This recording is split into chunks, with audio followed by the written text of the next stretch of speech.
Les lettres de Montmoulin, les 2 auberges. C'était en revenant de Nîmes une après-midi de juillet. Il faisait une chaleur accablante. À perte de vue, la route blanche, embrasée, poudroyait entre les jardins d'oliviers et de petits chênes sous un grand soleil d'argent mat qui remplissait tout le ciel. Pas une tache d'ombre, pas un souffle de vent, rien que la vibration de l'air chaud et le cri strident des cigales, musique folle, assourdissante, à temps pressé, qui semble la sonorité même de cette immense vibration lumineuse. Je marchais en plein désert depuis 2 heures, quand tout à coup devant moi, un groupe de maisons blanches se dégagea de la poussière de la route. C'était ce qu'on appelle le relais de Saint-Vincent, 5 ou 6 mâts, de longues granges à toiture rouge, un abreuvoir sans eau, dans un bouquet de figuiers maigres, et tout au bout du pays, 2 grandes auberges qui se regardent face à face de chaque côté du chemin. Le voisinage de ces auberges avait quelque chose de saisissant.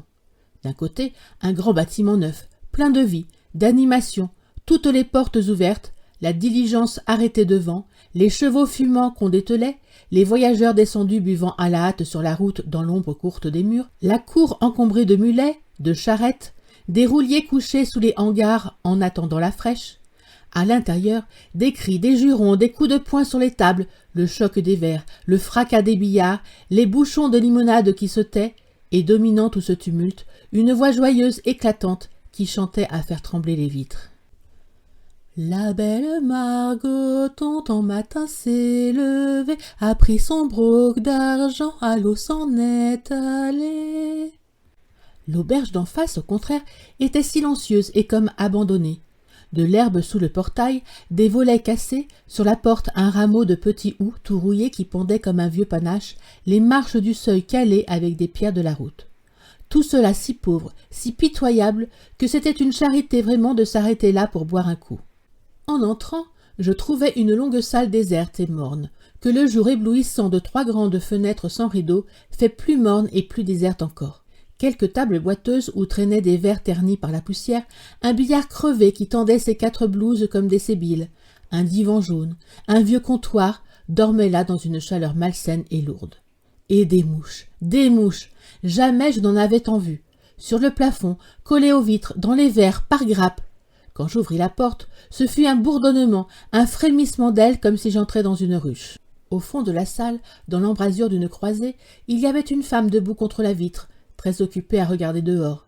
Je l'appelai 2 fois. « Hé, l'hôtesse !» Elle se retourna, lentement, et me laissa voir une pauvre figure de paysanne, ridée, crevassée, couleur de terre, encadrée dans de longues barbes de dentelle rousse comme en portent les vieilles de chez nous. Pourtant, ce n'était pas une vieille femme, mais les larmes l'avaient toute fanée. « Qu'est-ce que vous voulez ?» me demanda-t-elle en essuyant ses yeux. « M'asseoir un moment et boire quelque chose. » Elle me regarda très étonnée, sans bouger de sa place, comme si elle ne comprenait pas. « Ce n'est donc pas une auberge ici ?» La femme soupira. « Si, c'est une auberge si vous voulez. Mais pourquoi n'allez-vous pas en face comme les autres? C'est bien plus gai. »« C'est trop gai pour moi. J'aime mieux rester chez vous. » Et sans attendre sa réponse, je m'installai devant une table. Quand elle fut bien sûre que je parlais sérieusement, l'hôtesse se mit à aller et venir d'un air très affairé, ouvrant des tiroirs, remuant des bouteilles, essuyant des verres, dérangeant les mouches. On sentait que ce voyageur à servir était tout un événement. Par moments, la malheureuse s'arrêtait et se prenait la tête comme si elle désespérait d'en venir à bout. Puis, elle passait dans la pièce du fond. Je l'entendais remuer de grosses clés, tourmenter des serrures, fouiller dans la huche au pain, souffler, épousseter, laver des assiettes. De temps en temps, un gros soupir, un sanglot mal étouffé. Après un quart d'heure de ce manège, j'eus devant moi une assiétée de passeries, raisins secs, un vieux pain de Beaucaire aussi dur que du grès, et une bouteille de piquette. « Vous êtes servie, dit l'étrange créature, et elle retourna bien vite prendre sa place devant la fenêtre. Tout en buvant, j'essayai de la faire causer. « Il ne vous vient pas souvent du monde, n'est-ce pas, ma pauvre femme ?»« Oh non, monsieur, jamais personne. Quand nous étions seuls dans le pays, c'était différent. Nous avions le relais, des repas de chasse pendant le temps des macreuses, des voitures toute l'année. Mais depuis que les voisins sont venus s'établir, nous avons tout perdu. Le monde aime mieux aller en face. Chez nous, on trouve que c'est trop triste. Le fait est que la maison n'est pas bien agréable. Je ne suis pas belle, j'ai des fièvres, mes 2 petites sont mortes. Là-bas, au contraire, on rit tout le temps. C'est une Arlésienne qui tient l'auberge, une belle femme avec des dentelles et 3 tours de chaîne d'or au cou. Le conducteur, qui est son amant, lui amène la diligence. Avec ça, un tas d'enjôleuses pour chambrières. Aussi, il lui en vient de la pratique. Elle a toute la jeunesse de Bezous, de Redescend, de Jonquière. Les rouliers font un détour pour passer par chez elle. Moi, je reste ici tout le jour, sans personne, à me consumer. Elle disait cela d'une voix distraite, indifférente, le front toujours appuyé contre la vitre. Il y avait évidemment dans l'auberge d'en face quelque chose qui la préoccupait. Tout à coup, de l'autre côté de la route, il se fit un grand mouvement. La diligence s'ébranlait dans la poussière. On entendait des coups de fouet, les fanfares du postillon, les filles accourues sur la porte qui criaient « Adiosas, adiosas !» et par là-dessus, la formidable voix de tantôt reprenant de plus belle.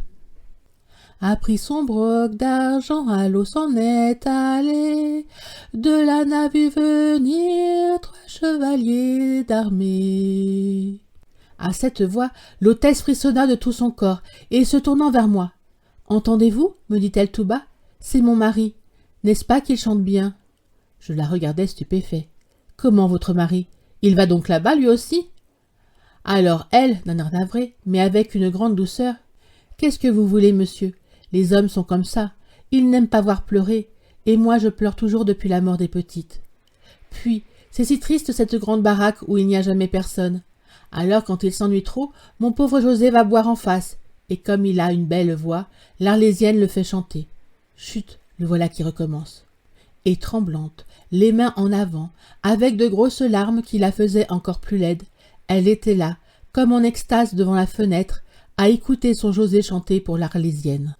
Le premier lui a dit « Bonjour, belle mignonne » à Miliana.